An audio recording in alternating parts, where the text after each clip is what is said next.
విశ్వ విజ్ఞాన విద్య ఆధ్యాత్మిక పీఠ పూర్వ పీఠాధిపతులకు, ప్రస్తుత నవమ పీఠాధిపతులు డాక్టర్ ఉమర్ అలీషా సద్గురువర్యులకు నా హృదయపూర్వక నమస్కారములు. మాతృమూర్తి జహేరా బేగం అమ్మగారికి నా నమస్కారములు. సప్తమ పీఠాధిపతి అవతారి శ్రీ హుస్సేన్ షా సద్గురువర్యుల 115వ జన్మదినోత్సవ వేడుకల సందర్భంగా నిర్వహించుకుంటున్న శాతత్వము అవగాహన సదస్సు 47వ భాగాన్ని అంతర్జాలం ద్వారా వీక్షిస్తున్న మీ అందరికీ స్వాగతం, సుస్వాగతం. ఈనాటి ఈ కార్యక్రమాన్ని ముందుగా ప్రార్థనతో ప్రారంభించుకుందాం. ఇప్పుడు ప్రార్థన.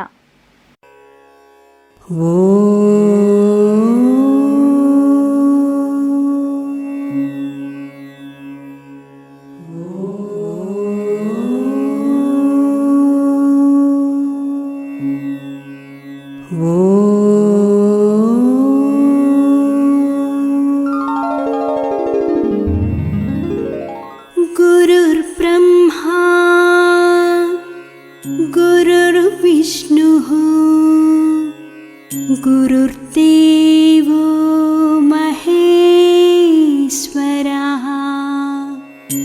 गुरु साक्षात् परब्रह्म, तस्मै श्री गुरवे नमः.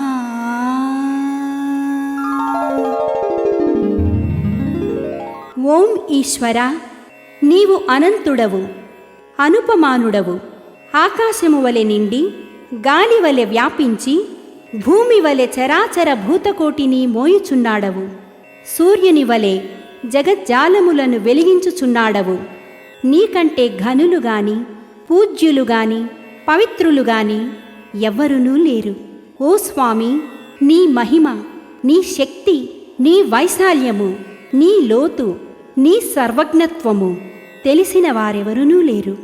నీవు సృష్టి, స్థితి, లయములకు మూలమై జ్ఞాన అజ్ఞానములు, కలిమి లేములు, ఘనాధికములు, బంధమోక్షములకతీతమైన నీ నిజతేజము ఎల్ల మానవ జీవకోటికి ఆధారభూతమై ప్రకాశించుచున్నది. ఓ స్వామి, నిన్ను నమ్మిన వారు నశించరు. నిన్ను ధ్యానించు వారికి దుఃఖములు లేవు. నిన్ను మనస్సులో నుంచి వారికి భయము లేదు. మేము పామరులము, దీనులము, నీవే దిక్కని నమ్మియున్న భక్తులము. మా భారము కర్ణధారుని వలె నీపై వేసికొని, మమ్ము మాయలయందును, పాపములయందును, హింసలయందును పోనీయక, నీ తత్ప్రతిపాదకంబైన మహావిశ్వమునందు సర్వదా నిలిపి, నీ దయయను సర్వసేచనమున మమ్ము పునరుద్ధరించి, మా కష్టములను దీర్చి, మా అజ్ఞానమనే చీకటిని తొలగించి, మా పొరపాట్లు మన్నించి, మమ్ము అన్ని విధాలా కాపాడి సంరక్షింపుము తండ్రి. నీవు కరుణాళుడవు, దయాళుడవు, దీన రక్షకుడవు, దేవాధిదేవుడవు, సచ్చిదానంద స్వరూపుడవు, ఈశ్వరుడవు. నీకు మా నమస్సులగునుగాక. నమస్తే, నమస్తే, నమస్తే నమః. ఓం శాంతి శాంతి శాంతి.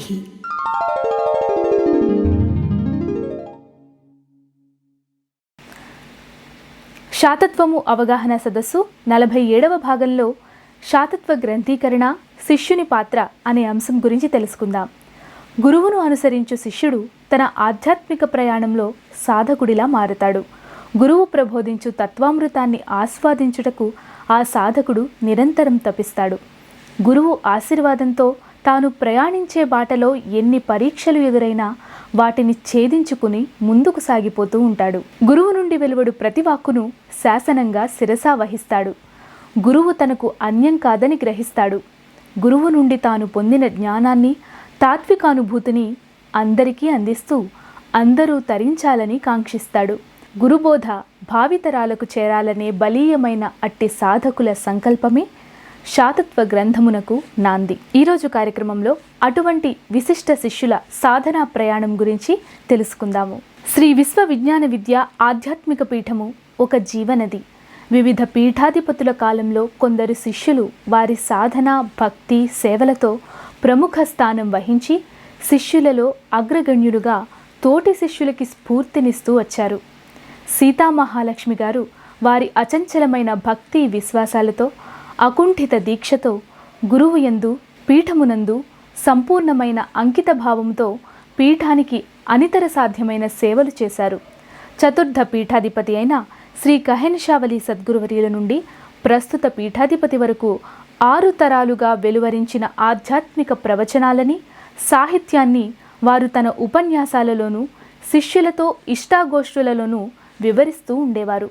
ముఖ్యంగా తరతరాల పీఠాధిపతుల పద్యాలని, పాటలని వారి సుమధుర స్వరంతో నిరంతరం పాడుతూ ఉండేవారు.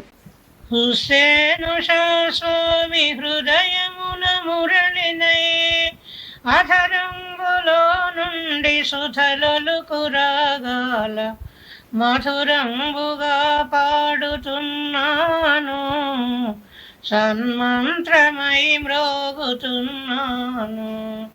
హుస్సేను స్వామి హృదయమున మురళినై అధరంబులో నుండి సుధలొలుకు రాగాల మధురంబుగా పాడుతున్నాను, సన్మంత్రమై మ్రోగుతున్నాను, మంగళహారతైనే వెలుగుతున్నాను.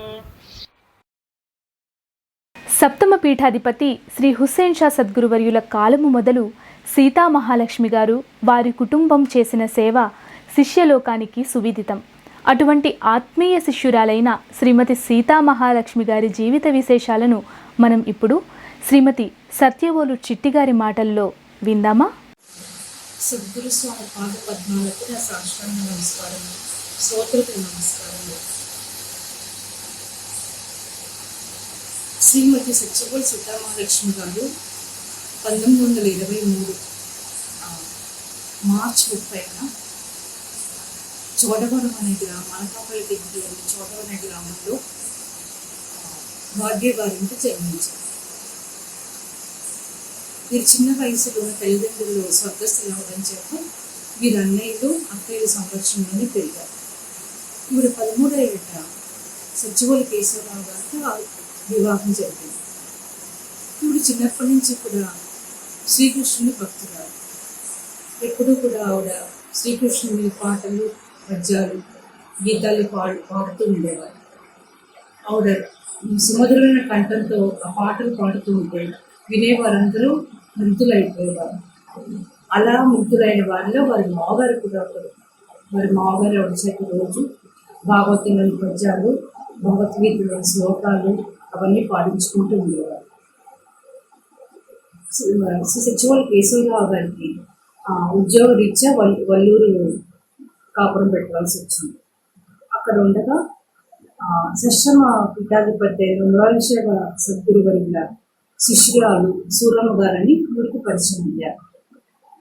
వారి దగ్గర ఏమైనా ఆ గ్రంథాలు ఉన్నాయని అడిగినప్పుడు ఆవిడ సూఫీ వేదాంత దర్శనము, స్వర్గమాత మరియు కొన్ని నివేదికలు కూడా సీతామహాలక్ష్మి గారికి ఇవ్వడం జరిగింది.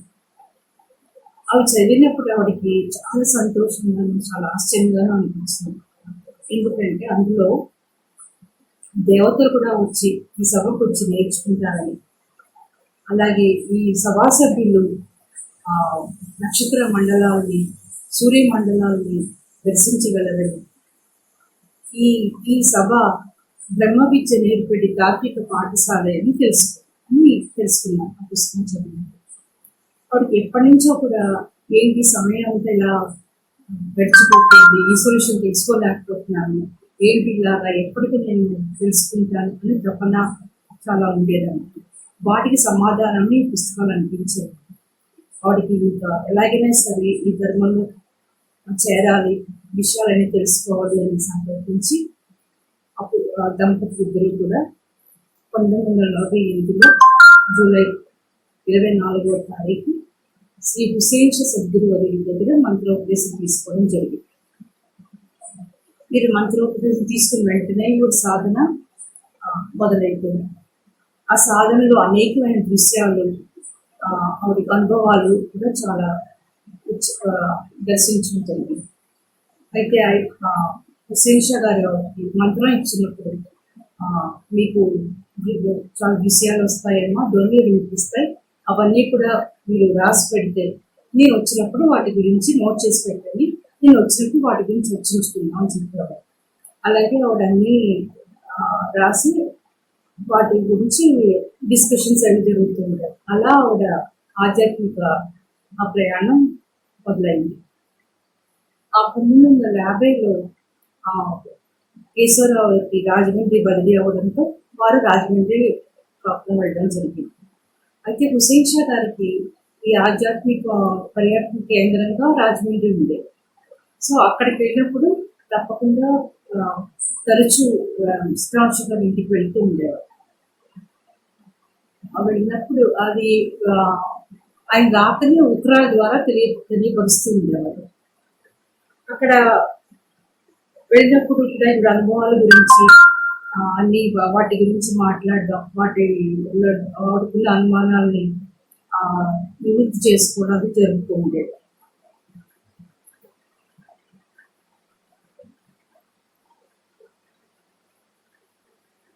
శ్రీ కేశవరావు గారు సీతావంశ దంపతులకి ఇద్దరు కుమారులు.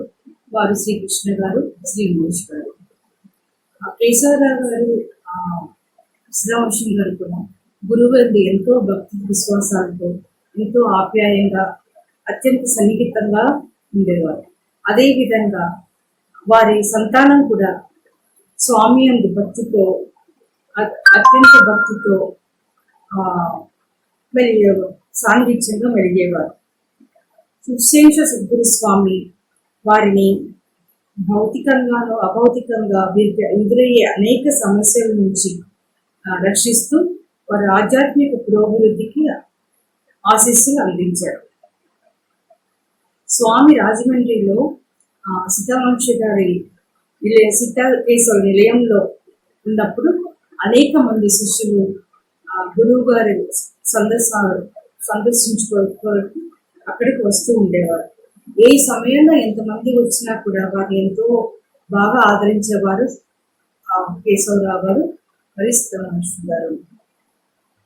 దూర ప్రాంతాల నుండి వచ్చిన వారికి ఆవిడే దగ్గర నుండి స్వయంగా వారికి భోజనం వడ్డిస్తూ ఉండేవారు. ఆ రుచిని, దాని మాధుర్యాన్ని, వారి ఆప్యాయతని ఈ రోజు కూడా మరవలేరు ఆనాటి శిష్యులు. శాతత్వ ఉపనిషత్తు గ్రంథంలో శ్రీ హుసేన్ షా సద్గురు వర్యుల నుండి వెలువడినది. గంభీర స్వరంతో వారి నుండి వెలువడిన అభౌతిక ఈశ్వర వాక్కును స్వామి శిష్యులైన మధార్ గారు అక్షర రూపంలో అమర్చినారు. అలా రాసిన వివిధ అంశాలపై సీతాకేశవ నిలయంలో స్వామి సమక్షంలో అనేక మంది శిష్యుల మధ్య చర్చ జరుగుతూ ఉండేది. ఇలా చర్చించిన తర్వాత శాతత్వ గ్రంథస్థం చేయడం జరిగింది. తాత్విక చర్చలలో భాగంగా తోటి శిష్యులు అడిగే అనేక అంశాలపై స్వామి సన్నిధిలో సీతాలక్ష్మి గారు వారి డౌట్స్ అవి క్లారిఫై చేస్తూ ఉండేవారు. స్వామి అందు అనన్య భక్తి కలిగి వారిని సర్వాంతర్యామిగా గ్రహించుకున్న వీరు ఆ అనుభూతితో, ఆ తన్మయత్వంలో స్వామిని స్తుతిస్తూ కీర్తిస్తూ అనేక గీతాలు, పద్యాలను రచించారు. జీవుని కథ అంతటినీ కూడా ఒక కీర్తనలో అందించారు. షట్చక్రాల విశిష్టతను షట్కమలముల పూజ అనే పేరుతో రచించారు. హుసేన్ షా స్వామి పాద పద్మములకు తనను తాను అంకితం మనర్చుచు వెలువడిన భావగీతియే ఇది. హుసేన్ షా స్వామి రాసిన పరంజ్యోతి గీతమును ఎంతో మధురంగా సభలలో అక్కడ గానం చేస్తూ ఉండేవారు. ఆ సుమధుర గానం విని సభ్యులందరూ కూడా మైమర్చిపోయేవారట.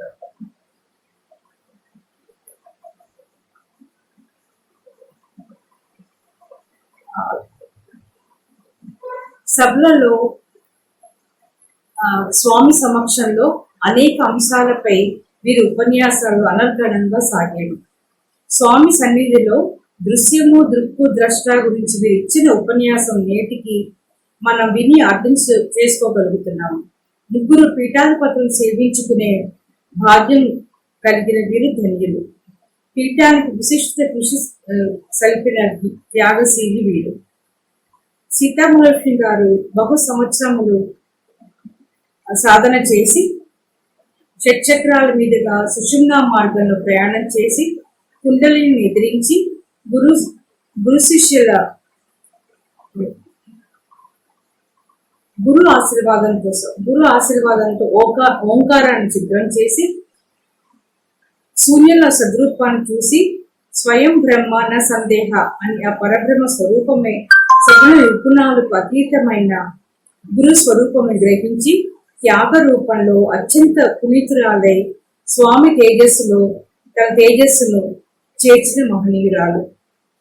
సీతాకేశవ నిలయంలో శ్రీ హుసేన్ స్వామి అవతారం పరిసమాప్తం వరకు ఉన్న విషయం మనకు తెలిసినదే.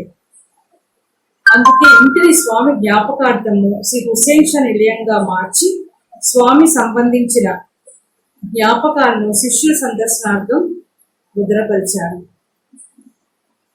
వారు రాసిన స్వామి సన్నిధిలో అనే పుస్తకంలోని మన పాటలు వింటే పాటలు వింటే మనకు తెలుస్తుంది భక్తి, విశ్వాసం, గురువు అందు ప్రేమ.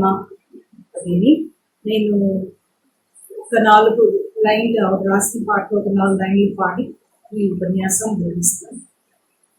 హుస్సేను షా స్వామి హృదయమున మురళినై అధరంబులో నుండి సుధలొలుకు రాగాల మధురంబుగా పాడుతున్నాను, సన్మంత్రమై మ్రోగుచున్నాను, మంగళహారతై నే వెలుగుచున్నాను.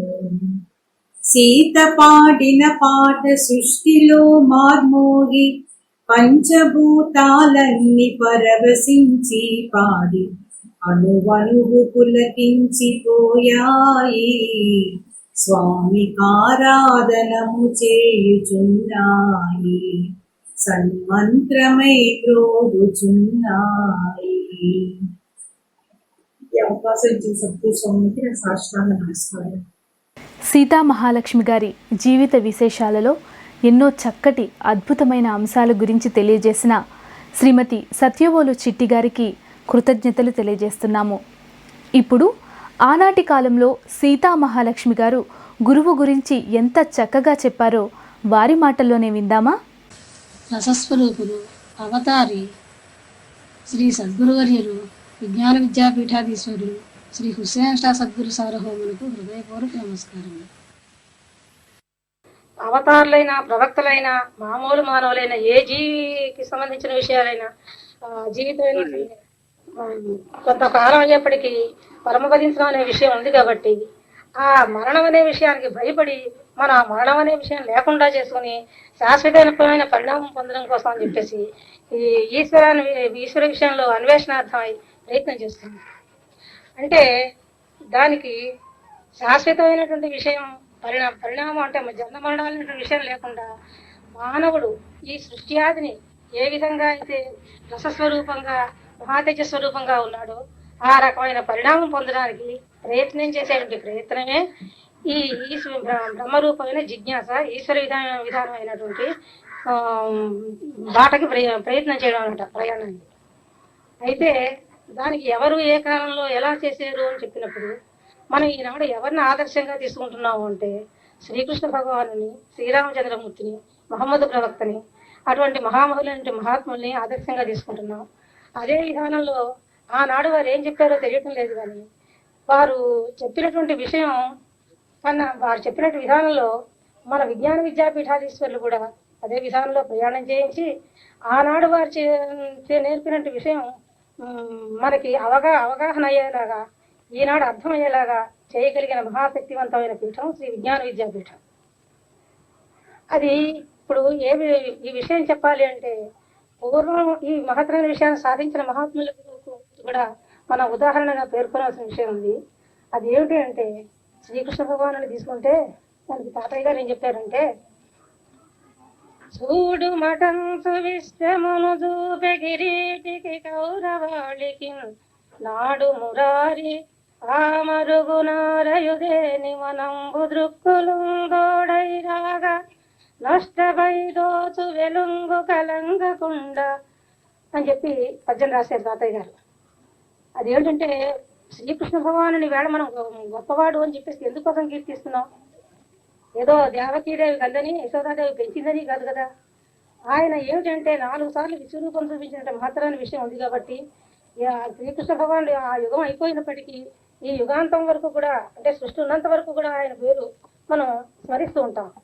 అలాగే అయితే శ్రీకృష్ణ భగవానుడు అర్జునుడు చూపించిన విశ్వరూపం ఎటువంటిది అని చెప్పేసి ప్రశ్న వేస్తే, విశ్వరూపం అంటే ఏమిటి అని చెప్పేసి కొంచెం మనం ఆలోచించాలి. విశ్వరూపం అంటే మనకి ఇప్పుడు భూగోళం దగ్గర నుంచి ఖగోళం దాకా కనపడుతున్నట్టు మధ్యలో ఉండేటువంటి విషయం అంతా కూడా విశ్వరూపం అనే చెప్పవలసి వస్తుంది. భూగోళం దగ్గర నుంచి ఖగోళం దాకా మధ్యలో ఉండే విషయం అంతా విశ్వరూపం కిందకి వస్తుంది. కాబట్టి శ్రీకృష్ణ భగవానుడు అర్జునుడికి ఈ భూగోళం దగ్గర నుంచి ఖగోళం దాకా ఉన్నటువంటి ఇదంతా కూడా విశ్వరూపమే చూడు అని చెప్పినట్టయితే అది భౌతికంగా ఆయనకి కనిపిస్తోంది, మనకి కనిపిస్తోంది. అందుచేత అలా చూపించినప్పుడు ఏమిటయ్యా గొప్పతనం, నువ్వు చూస్తున్నావు విశ్వరూపాన్ని, నేను చూస్తున్నాను, ఇందులో గొప్ప విషయం ఏమిటి అని మనోడు అడగడానికి అవకాశంగా ఉంది స్థూలంగాను. అయితే నాకు మన స్వప్నంలో చూస్తున్నటువంటి విశ్వం కూడా అది కూడా ఈ భూగోళం నుంచి ఖగోళం దాకా ఎలా ఉందో అలాగే మనకి స్వప్న ప్రపంచంలో కూడా కనపడుతూ ఉంటుంది. కాబట్టి ఇది కాదయ్యా స్వప్న విషయంలో చూస్తున్నాం కదా, అది విశ్వరూపం అని చెప్పి శ్రీకృష్ణ భగవానుడు చెప్తే ఏంటి గొప్పతనం ఏంటి? స్వప్నం నీకు వస్తుంది, నాకు వస్తుంది, స్వప్నంలో నువ్వు చూస్తున్నావు, నేను చూస్తున్నాను, ఏమిటా విశ్వరూపంలో ఉన్న గొప్పతనం అని చెప్పి ఈనాటి మానవుడు ఏనాటి మానవుడైనా ప్రశ్నించడానికి అవకాశం ఉంది. అయితే అది కూడా కాకుండా మూడోదైనటువంటి మానవుడికి ఊహలో ఉండేటువంటి ఊహా జగత్తు అనే విషయం చెప్పి ఆ ఊహలో ఉండేటువంటి విషయాలు, ఆ ఊహా జగత్తుని విశ్వరూపం అని చెప్పి శ్రీకృష్ణ భగవానుడు చెప్పాడు అని చెప్పేసి మనం అనుకుంటే, ఏం ఊహ శ్రీకృష్ణ భగవానుడు నీకే ఉందా, నాకు మాత్రం లేదా ఊహ? నువ్వు ఊహిస్తున్నావు, నేను ఊహిస్తున్నాను, ఊహించిన నీకు మరో దృక్కులు కనపడుతుంది, నాకు కనపడుతుంది, ఏమిటి ఇది విశ్వరూపం అంటే ఇందులో గొప్ప విశేషం ఏమిటి అని చెప్పి మనోడు ప్రశ్నించడానికి అవకాశం ఉంది ఇప్పుడు కూడా. అయితే ఏమిటి అంటే ఈ స్థూలంగా కనిపించేటువంటి భౌతికమైన జగత్తంతా ఇది కాకుండా స్వప్నంలో కనిపించే ఆ స్వప్న జగత్తు కాకుండా మన ఊహలో ఊహించేటువంటి ఆ ఊహా జగత్తు కాకుండా విశ్వరూపం అనే విషయం ఈ మూడు జగత్తులకు కూడా మించి ఉన్నటువంటి విషయంగా ఉంది.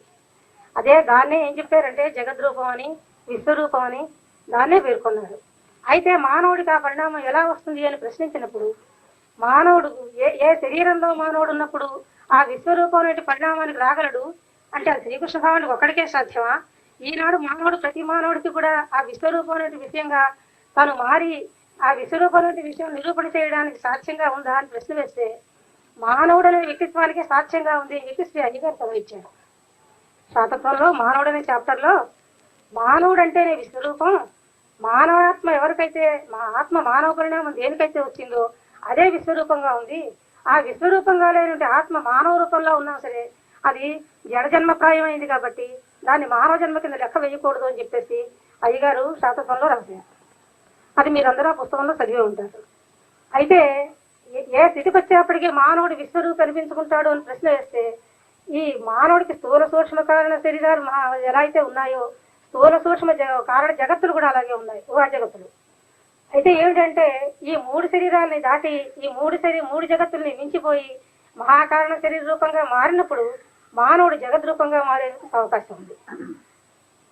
ఆ స్థితికి మానవుడు రావాలి అంటే ఎలా రాగలడు అంటే దానికి అనేక రకమైన మార్గాలు, అనేకమైన విధమైన బోధనలు ఎన్నో ఉన్నట్టుగా కనపడుతున్నాయి.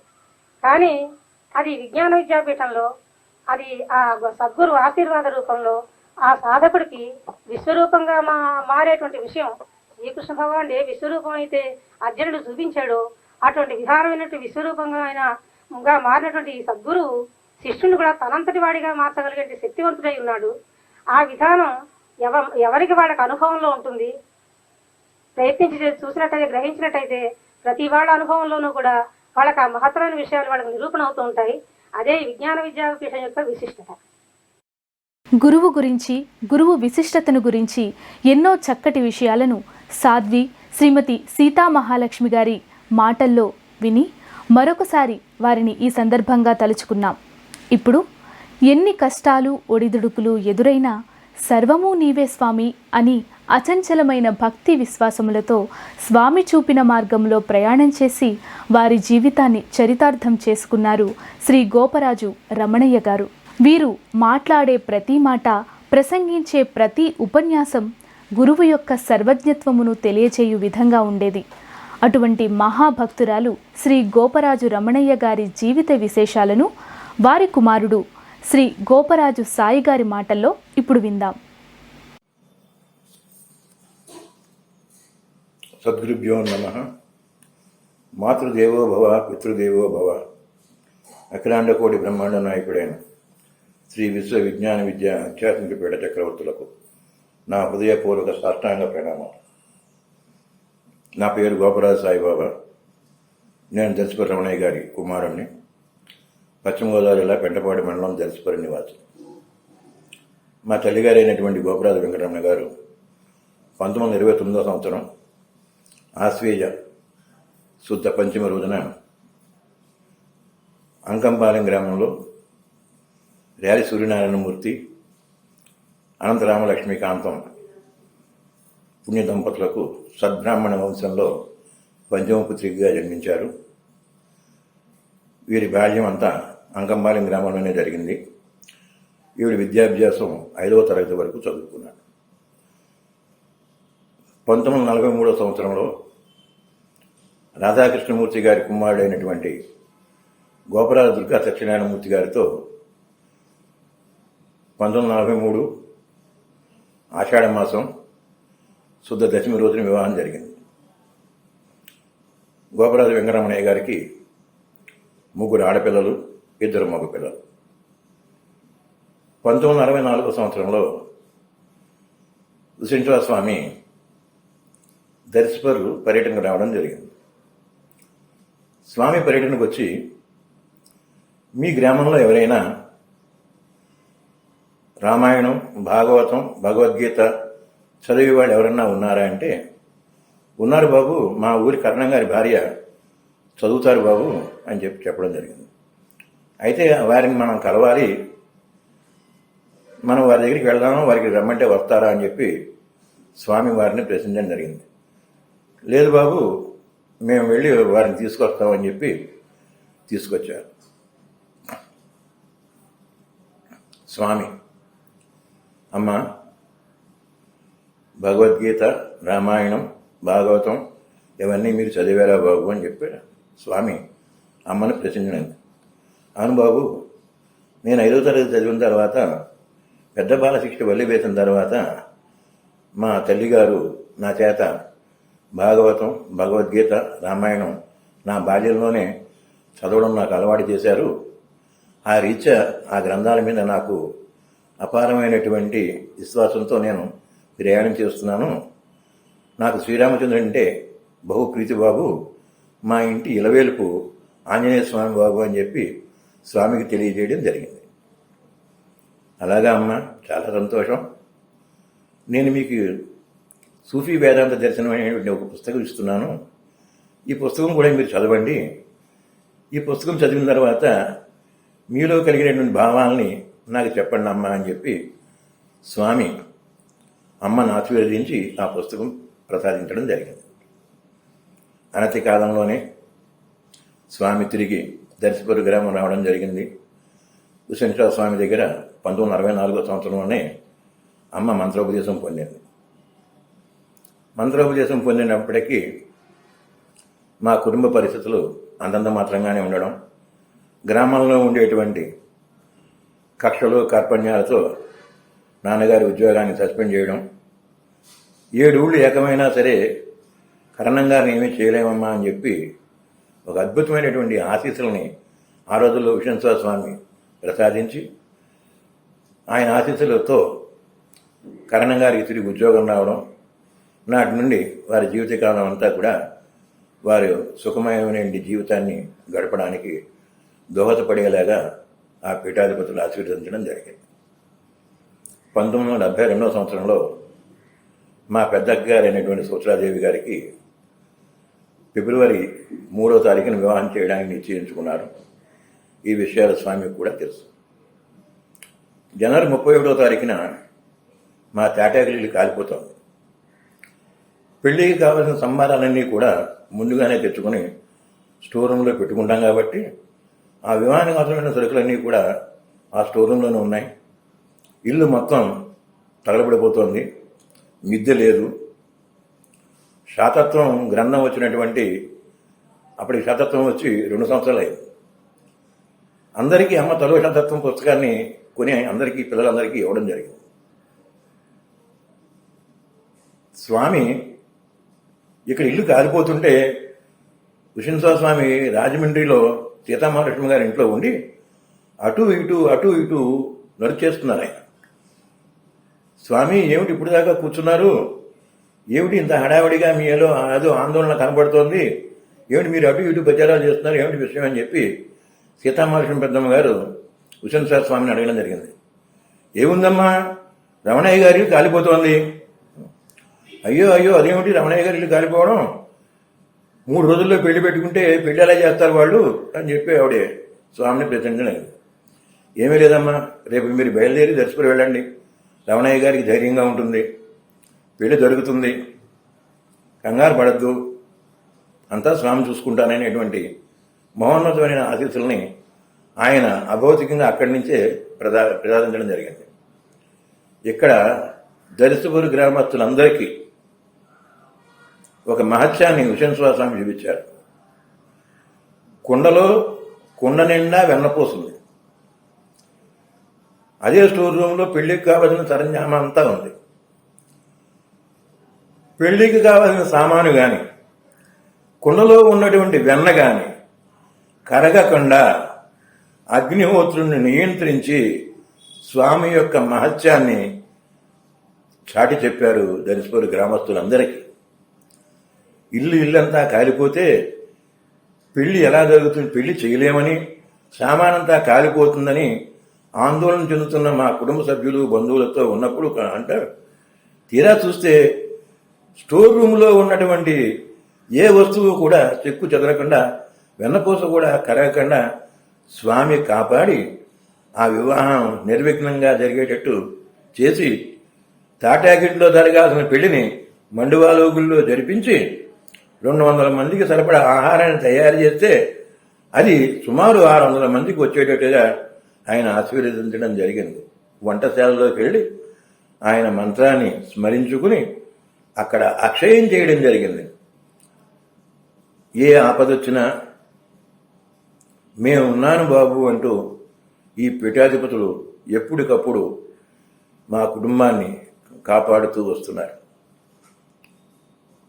విష్ణుస్వామి స్వామి యొక్క మాట స్పష్టత కోల్పోయిన తరుణంలో విష్ణుస్వామి స్వామి యొక్క ఆదేశానుసారం అష్టమ పీఠాధిపతి అయినటువంటి శ్రీ బ్రహ్మర్షి మోహద్దీన్ బాషా సద్గురువర్యులు ప్రచారానికి రావడం, ఆయన ప్రచారానికి రావడానికి కూడా ముఖ్య కారణం సభ్యుల యొక్క మనోభావాలు దెబ్బతినకుండా ఉండడానికి, సభ్యులని వారి యొక్క ఆశీస్సులతో కాపాడుకోవడానికి, వారి అవసరాలు తీర్చడానికి మోహద్దీన్ బాషా స్వామి భావి పీఠాధిపతిగానే ప్రచారానికి రావడం, వారి ప్రచారానికి వచ్చినప్పుడు మా తల్లిగారు వారిని అనుసరిస్తూ ప్రచారంలో పాల్గొనడం, ఇవంతా కూడా జరుగుతూ ఉండేది.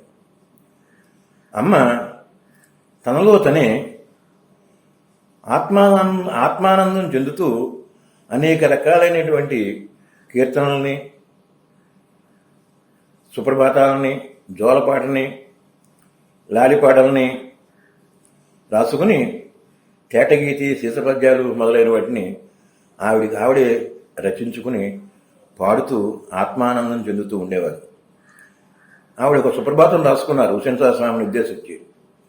అక్బరాంబ గర్భోద్భరాయ శుభాయ గణప్రదాయ ధర్మ సంస్థాపనార్థాయ దయామయాయ అని మొదలవుతుందన్నమాట ఆ సుప్రభాతం. ఆవిడికి స్వామి అంటే ఆవిడలో కలిగేటువంటి భావం ఎలా ఉందంటే, అంతా స్వామిమయం జగమంతా గురునిమయం. ఇంకంతా గురువే, ఈ జగమంతా ఆ స్వామి యొక్క శక్తితోనే నడుస్తోంది అనేటువంటి భావన, ఈ విశ్వం అంతా కూడా స్వామిమయమే అని చెప్పి ఆ స్వామి అధీనంలోనే ఉంది, స్వామే నడిపిస్తున్నటువంటి భావంతో ఆవిడ అనేక రకాలైన పద్యాలు, కీర్తనలు రాసుకుని తన్మయత్వం చెందుతూ ఆవిడ ఆత్మానందాన్ని చెందుతూ ఉండేవారు. ఎప్పుడూ కూడా ఇంట్లో వెళ్ళేటప్పటికి ఏదో ఒక పాట పాడుతుంటే ఎవరున్నారా ఎవరితోనో మాట్లాడుతుందో పాడుతుందో అనుకునేవాడు. తీరా చూస్తే ఆవిడ ఒక్కడే ఉండి ఆవిడ పాట పాడేసుకుంటూ ఉండేవాడు. అంటే ఆవిడ భావనలో స్వామి ఆవిడతోనే ఉన్నారు, ఆవిడతోనే స్వామి ఉన్నారనే భావనలోనే ఆవిడ ప్రయాణం చేసేస్తూ ఉండేదన్నమాట. ఆ విధంగా ఆవిడ ప్రయాణం చేస్తూనే ఉండేది. ఎటువంటి పరిస్థితుల్లో కూడా ఏ వివాదానికి కూడా తావివ్వకుండా ఆవిడకు ఉన్నటువంటి పరిజ్ఞానంతో ఈ పీఠం యొక్క విశిష్టతని, పీఠాధిపతుల యొక్క ఔన్నత్యాన్ని, పీఠాధిపతుల యొక్క ఘనశక్తిని ఆవిడని వేణోళ్ళ పొగుడుతూ వారిని స్తుతిస్తూనే ఉండేవారు. అటువంటి తరుణంలో స్వామి దీర్ఘం సుమంగళి భవ అనేటువంటి ఆశీస్సుల్ని రమణయ్య గారికి ప్రసాదించడం జరిగింది. రమణయ్య గారికి ఉషన్సా స్వామి దీర్ఘ సుమంగళి భవ అనేటువంటి ఆశీస్సులను ప్రసాదించిన తర్వాత 1999 సంవత్సరంలో పశ్చిమ గోదావరి జిల్లాలో కొన్ని గ్రామాల్లో పీఠానికి ఆశ్రమ శాఖలు నిర్మిస్తున్నారు. 1920 సంవత్సరంలో నవమ పీఠాధిపతి వారి దగ్గర దర్శపురి గ్రామంలో కూడా ఒక ఆశ్రమం కడదాం బాబు, అందరూ సామూహిక ఆరాధన చేసుకుంటే దాని యొక్క ఫలితం బాగుంటుందనేటువంటి విధానం తమరు తెలియజేస్తున్నారు. కాబట్టి దర్శపురి గ్రామంలో కూడా ఒక ఆశ్రమం కడదాం బాబు, తమరు అనుమతి ఇవ్వండి బాబు అని చెప్పి అమ్మ స్వామిని కోరడం, నవమ పీఠాధిపతి వారు ఆశ్రమ నిర్మాణానికి అనుమతి ఇవ్వడం కూడా జరిగింది. ఆశ్రమ స్థలాన్ని స్వామి ఆశీస్సులతో ఉచితంగానే పొందారు. ఉచితంగా పొందినటువంటి స్థలంలో ఆశ్రమం నిర్మించడానికి అమ్మ అనేక గ్రామాలు తిరిగి విరాళాలు సేకరించి దర్శపురి గ్రామస్తులతోనే కాకుండా ఈ పీఠం సభా సభ్యుల్లో అందరితో కలుసుకుని విరాళాలు సేకరించి దర్శపురి గ్రామంలో 2001 సంవత్సరంలో ఆశ్రమాన్ని నిర్మించి నవమ పీఠాధిపతి చేతుల మీదుగా గోప్రవేశం చేయడం జరిగింది. ఆ ఆశ్రమానికి ఎంతో పవిత్రతని ఆపాదించినటువంటి మహనీయుడు నవమ పీఠాధిపతి శ్రీ ఉమ్మడి ఈశా సద్గురుడు. ఇప్పటికీ కూడా అది ఆశ్రమంగా దర్శపురి గ్రామస్తులు భావించరు. అదొక గుడి, అదొక దేవాలయం. వాళ్ళకి పిల్లలు పరీక్షలు రాసుకోవడానికి వెళ్ళేటప్పుడు ఆశ్రమానికి వెళ్ళి దండం పెట్టుకు వెళ్తారు, ఉత్తీర్ణం అవ్వాలి అనేటువంటి భావనతో. అంతటి పవిత్రతని, అంతటి శక్తిని ఆ స్వామి అక్కడ నెలకొల్పారన్నమాట.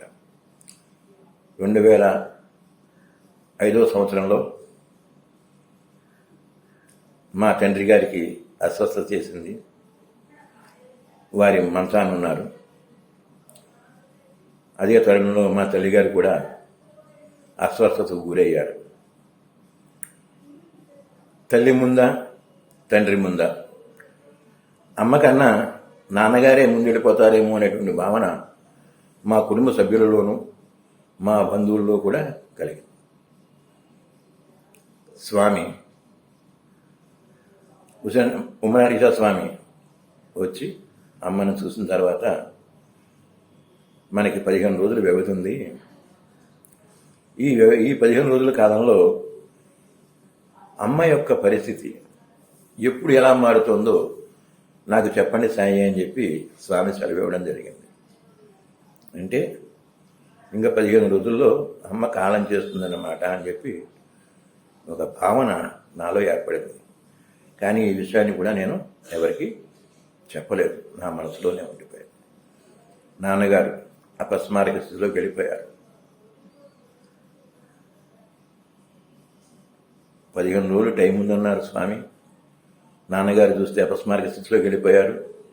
ఎలా జరుగుతుంది బాబు, ఎలాగా ఏమిటి అనేటువంటి ఆలోచనతో ఉండగా విషన్స్వామి ఇచ్చినటువంటి ఆశీస్సులని నెరవేర్చేటువంటి దిశలో నవమ పీఠాధిపతి తన భుజస్కంధాలపై వేసుకుని రమణయ్య గారి ప్రయాణం సుగమం చేయడానికి ఈ 15 రోజుల్లోనూ వారి చెప్పినటువంటి దశ దిశ నిర్దేశంలో రమణయ్య గారి ప్రయాణం మొదలయ్యింది. స్వామి యొక్క సూచనల మేర ఆవిడ సుష్మా స్థితిలో ఉన్నప్పుడు ఎలాగా ఏం చేయాలి అనేటువంటి విషయాలని ఆయన తెలియబరుస్తూ ఆ విధానంలో రమణయ్య గారి అంతిమ ప్రయాణం జరిగింది. రమణయ్య గారి పార్థివ దేహాన్ని నవమపీఠాధిపతుల వారు పూలమాలాంకృతం చేసి ఆవిడ అంతమయాత్రలో పాల్గొని రమణయ్య గారి మీద ఉండేటువంటి వాత్సల్యాన్ని ఆయన నిరూపించుకున్నారు. ఇంతటి మా తల్లిగారి నిగర్వి, తాపస్వి, మహాసాధ్వి అయినటువంటి మా తల్లిగారు స్వామిలో ఐక్యమయ్యి మా అందరికీ మార్గదర్శకురాలై ఈ విశ్వవిజ్ఞాన విద్యా పీఠాధిపతుల పరంపరలో మమ్మల్ని అందరినీ కొనసాగేలాగా మేము రమణయ్య గారి సంతానం అని చెప్పుకోవడానికి గర్వంగా ఆవిడ ప్రవర్తించి మమ్మల్ని అందరినీ కూడా ఆవిడ స్వామి చేసిన సేవలో ఆవిడ పునీతులవుతూ మమ్మల్ని అందరినీ కూడా ఆ మార్గంలో ప్రయాణింపజేసిన మా తల్లిగారికి, మమ్మల్ని కాచి కాపాడుతున్న ఈ పీఠాధిపతులకు సతత సర్వదా కృతజ్ఞతాభివందనాలు తెలియజేసుకుంటూ శుభం వ్యాత్. నమస్కారం. అవతారి శ్రీ హుస్సేన్ షా స్వామిని నిత్యం అన్నిటా అంతటా దర్శించుకుంటూ ధన్యత పొందిన అనన్య భక్తురాలు శ్రీమతి గోపరాజు రమణయ్య గారి గురించి, వారి జీవిత విశేషాల గురించి ఎన్నో అద్భుతమైన విషయాలు చర్చించిన శ్రీ గోపరాజు సాయి గారికి కృతజ్ఞతలు తెలియజేస్తున్నాము. ఇప్పుడు శ్రీమతి గోపరాజు రమణయ్య గారు రాసి కూర్చిన ఒక పాటను వారి మనుమరాలు శ్రీమతి తూములూరి భార్గవి గారు హైదరాబాద్ నుండి ఆలపిస్తారు. సర్వం స్వామిమయం జగమంతా గురునిమయం, హృదయం లోపల ఉసంచా గురుడున్న రహస్యం తెలిసిన వారికి సర్వం స్వామిమయం జగమంతా గురునిమయం. అజుడు విష్ణువు ఈశ్వరుడగుచు అఖిల రూపములు తానే అగచు, ఆత్మలోపల గురుదేవుడు వింత వింతలుగా విశ్వం చూపెను సర్వం స్వామిమయం జగమంతా గురునిమయం. స్వామి గురునిధామం అనంత పరమ పుణ్యధామం, శ్రీ ఉసంజా గురుని భజించడి దారి రింగిన తత్వవేత్తలకు సర్వం స్వామిమయం జగమంతా గురునిమయం. తపస్సులోపల తత్వము తెలిపి సత్వము తానై ధర్మము తెలిపి ధర్మము తానై సత్యము తెలిపి సత్య ధర్మములు తానే అగుచు సర్వం స్వామిమయం జగమంతా గురునిమయం. భువి లోపల పిఠపురవరంభున విశ్వవిజ్ఞాన విద్యాపీఠాచార్యుడై ధర్మరక్షణకు దీక్షభూనిన రమణ హృదయుడై రమ్య శుభకరుడు సర్వం స్వామిమయం జగమంతా గురునిమయం. హృదయం లోపల ఉసంచా గురుడున్న రహస్యం తెలిపిన వారికి సర్వం స్వామిమయం జగమంతా గురునిమయం. ఆనాడు శ్రీమతి గోపరాజు రమణయ్య గారు ఎంతో భక్తిగా రాసుకున్న పాటను శ్రావ్యంగా ఆలపించిన వారి మనుమరాలు శ్రీమతి తూములూరి భార్గవి గారికి కృతజ్ఞతలు. ఈనాటి శాతత్వము అంతర్జాతీయ అవగాహన సదస్సు 47వ భాగానికి సహాయ సహకారాలు అందజేసినటువంటి వారు శ్రీ పెనుమత్స రామకృష్ణంరాజు గారు, శ్రీమతి అన్నపూర్ణ గారు మరియు శ్రీమతి గోపరాజు రమణయ్య గారు. వీరికి వీరి కుటుంబ సభ్యులకు ఎల్లవేళలా స్వామి ఆశీస్సులు ఉండాలని ప్రార్థిస్తున్నాము. ఇప్పుడు వీరి ఏవిని తిలకిద్దాం. శ్రీ విశ్వ విజ్ఞాన విద్య ఆధ్యాత్మిక పీఠంలో 5 తరాలుగా వస్తున్న కుటుంబము పొలమూరు వాస్తవ్యులు కలిదిండి రామకృష్ణంరాజు గారు, శ్రీమతి సీతాయమ్మ గారు. వీరికి 3 కుమారులు, 4 కుమార్తెలు, మనవలు, మునిమనవలు పీఠ సభాసభ్యులుగా ఉన్నారు. వీరి కుటుంబము మొదటి తరంలో శ్రీమతి జానకీయమ్మ గారు చతుర్థ పీఠాధిపతులు బ్రహ్మర్షి కహీన్షావలి సద్గురువుల శిష్యురాలు. రెండవ తరంలో శ్రీమతి వెంకయ్యమ్మ గారు పంచమ పీఠాధిపతులు బ్రహ్మర్షి మొహియుద్దీన్ బాద్షా సద్గురువుల శిష్యురాలు. మూడవ తరంలో శ్రీమతి పెన్మెత్స సూరయ్యమ్మ గారు చిన్నతనంలోనే బ్రహ్మర్షి మొహియుద్దీన్ బాద్షా సద్గురువుల వద్ద మంత్రోపదేశము స్వీకరించి తదుపరి షష్టమ పీఠాధిపతులు బ్రహ్మర్షి ఉమర్ ఆలీషా సద్గురువుల వద్ద యోగ సాధన రహస్యాలను అభ్యసించినారు. వీరికి 3 కుమార్తెలు, 1 కుమారుడు. వీరు నలుగురు 4వ తరానికి చెందినవారు.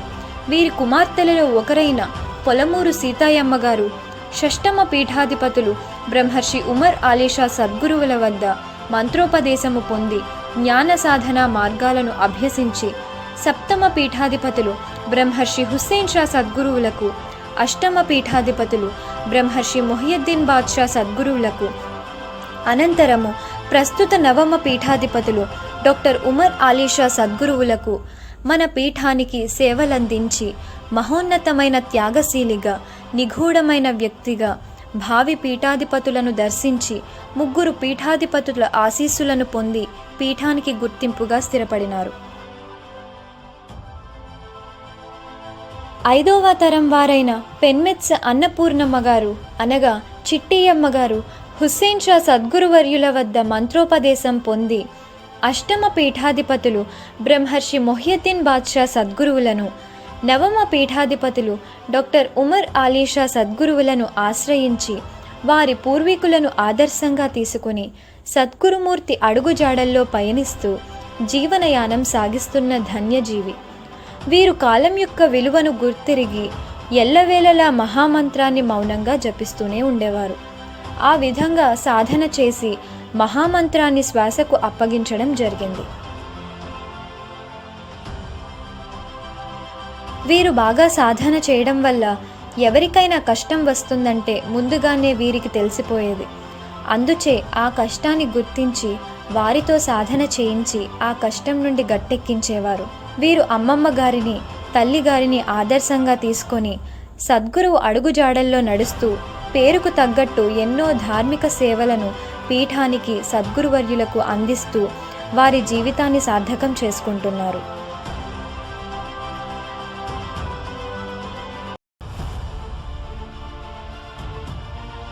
సప్తమ పీఠాధిపతి హుస్సేన్ షా సద్గురువర్యుల వద్ద మహామంత్రాన్ని స్వీకరించిన రమణమ్మ గారు ప్రస్తుత నవమ పీఠాధిపతుల వరకు అంతే భక్తి శ్రద్ధలతో భౌతిక విషయ చర్చలకు తావివ్వకుండా నిరంతరం గురువు, సాహిత్యం అంటూ గురువు బాటలోనే నడుస్తూ అందరికీ ఆదర్శప్రాయంగా నిలిచిన గొప్ప వ్యక్తిత్వం. పూర్వ పీఠాధిపతులంతా ఆరాధనలలో ఆసీనులై మనలను ఆశీర్వదిస్తారు కనుక ఆరాధనలను నిర్లక్ష్యం చేయవద్దని చెబుతూ ఆ రోజుల్లో ఎంతో శారీరక శ్రమకు వచ్చి కాలినడకన పొలం దాటుకుని వెళ్ళి స్వామి దర్శనం చేసుకుని ఆరాధనలలో పాల్గొనేవారు. హుస్సేన్ షా స్వామి ఒకసారి మొహియుద్దీన్ బాద్షా గారు ఉపన్యసిస్తూ ఉండగా వారి మీద చెయ్యి వేశారట. ఆ చెయ్యి చాలా బరువుగా అనిపించింది. నేనేమైనా అహంకరించానా, అందుకే నన్నిలా హెచ్చరించారా అనిపించింది అని చెప్పిన మొహియుద్దీన్ బాద్షా గారి హెచ్చరికను గుర్తుంచుకుని ఎల్లప్పుడూ అప్రమత్తంగా ఉంటూ అహం దరిచేరని విశ్వాసాన్ని నింపమని గురువును ప్రార్థించేవారు. అదే భక్తి విశ్వాసాలతో గురువు వాక్కును, వారి ఆజ్ఞను తూచా తప్పకుండా పాటించేవారు. ఎంతో లక్ష్యంతో గురువు ఆశీర్వాద బలంతో అందరినీ ముందుకు నడిపిస్తూ దర్శిపర్రు ఆశ్రమ నిర్మాణం మొదలు ఆశ్రమ నిర్వహణలో చిన్న చిన్న సేవా కార్యక్రమాల నుంచి అన్ని కార్యక్రమాలలోనూ చురుకుగా పాల్గొంటూ గురువు కృపకు పాత్రురాలైన ధన్యజీవి. శిష్యుడిగా ఏ విధంగా ఉండాలో, ఎలా ఉండకూడదో తమ తరువాతి తరం వారికి అర్థమయ్యేలా ఎంతో సౌమ్యంగా వివరిస్తూ తమతో పాటు ఎందరినో గురువు బాటలో నడిపించి ఆదర్శ శిష్యురాలు అని చెప్పదగిన వ్యక్తిత్వం రమణమ్మ గారు. అంతర్జాతీయ శాతత్వ అవగాహన సదస్సుకు సహాయ సహకారాలు అందజేయదలిచిన వారు పీఠం కాల్ సెంటర్ను సంప్రదించవచ్చు. Call centre number 9100008799. Phone number మరొకసారి 9100008799. ఇప్పుడు హారతి. హారతి జయ జయ హారతి శ్రీ గురుదేవా హారతి జయ गैकोनुमु स्वामी हारति जय जय हारति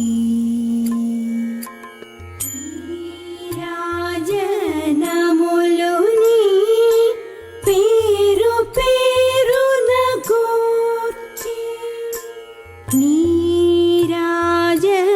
నీరాజనములుని పేరు పేరున గూర్చి ఆరాధించుచు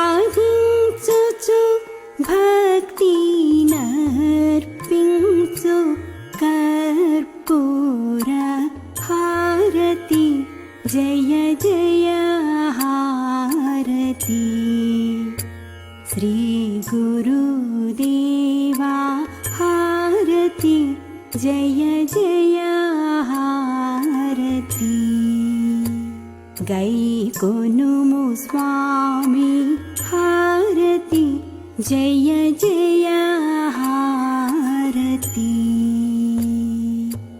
పరమ భక్తులు జ్ఞాన భరిత సాత్వీమణు పరమ భక్తులు జ్ఞాన భరిత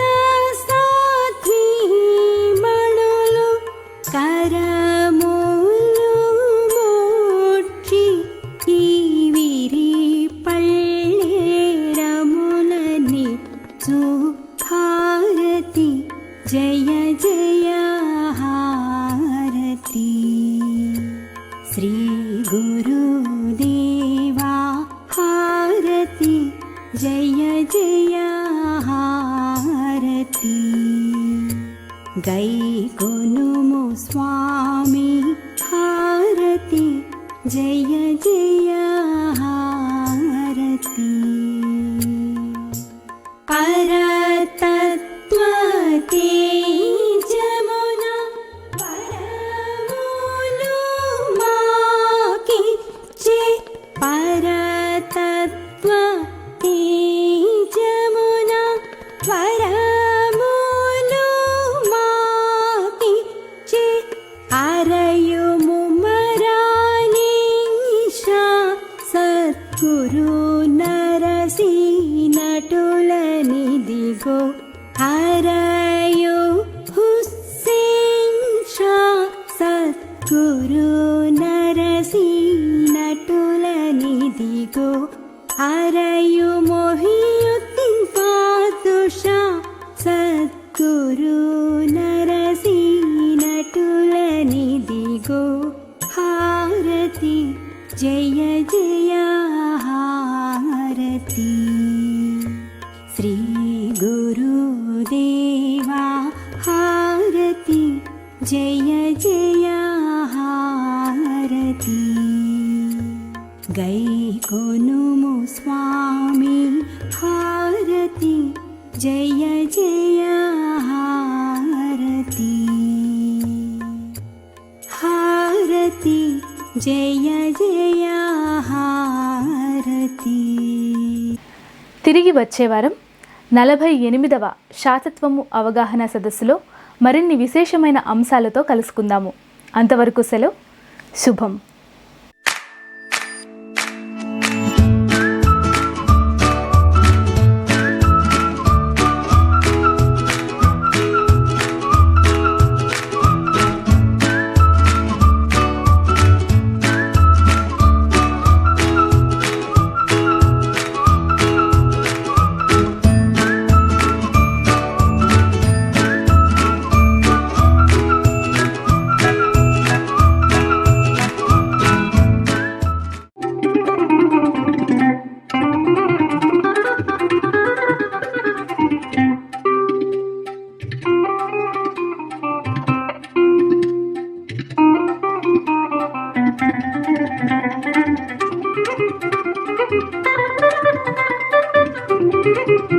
Thank you.